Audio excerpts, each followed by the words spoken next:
बार्शी शहरातील किराणा दुकानात खरेदीचा बहाणा करून 91,000 रुपयांची चोरी करणाऱ्या गुन्हेगाराला बार्शी पोलिसांनी अखेर धरपकड केली। सीसीटीव्ही फुटेज आणि फिर्यादीच्या वर्णनावरून संशयिताला पकडण्यात यश आले असून आरोपीने चौकशीत गुन्हा कबूल केला आहे। या यशस्वी कारवाईमुळे शहरातील व्यापाऱ्यांमध्ये सुरक्षिततेचा विश्वास वाढला आहे। सदर घटना मे महिन्यात घडली। दिनांक 7 मे 2025 रोजी सकाळी 10 वाजता बार्शीतील लक्ष्मीनगर येथील रहिवासी रमेश जवरीलाल बाफना वय वर्ष 30 यांच्या किराणा दुकानात एक अनोळखी व्यक्ती खरेदी करण्याच्या बहाण्याने आला। दुकानातील काउंटरजवळ ठेवलेली 91,000 रुपयांची रक्कम असलेली पैशाची बॅग चोरून नेली।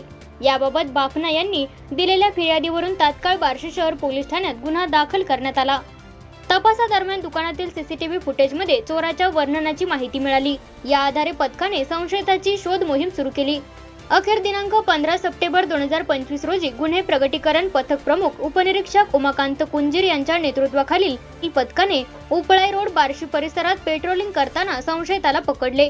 संशयित मोटरसायकलवर तोंड बांधून संशयास्पदरित्या फिरत असल्याचे आढळले, जे फिर्यादीच्या वर्णनाशी आणि सीसीटीव्ही फुटेजशी जुळत होते। पथकाने तात्काळ पाठलाग करून संशयिताला ताब्यात घेतले। चौकशीत त्याने नाव आणि पत्ता सांगण्यास नकार देत पळून जाण्याचा प्रयत्न केला, मात्र पोलिसांच्या सतर्कतेमुळे तो पकडला गेला। पोलीस ठाण्यात आणल्यानंतर पुढील तपासात त्याने चोरीचा गुन्हा कबूल केला। आरोपीचे नाव आणि पत्ता अद्याप जाहीर करण्यात आलेला नाही, परंतु तो स्थानिक गुंड असल्याची प्राथमिक माहिती मिळत आहे।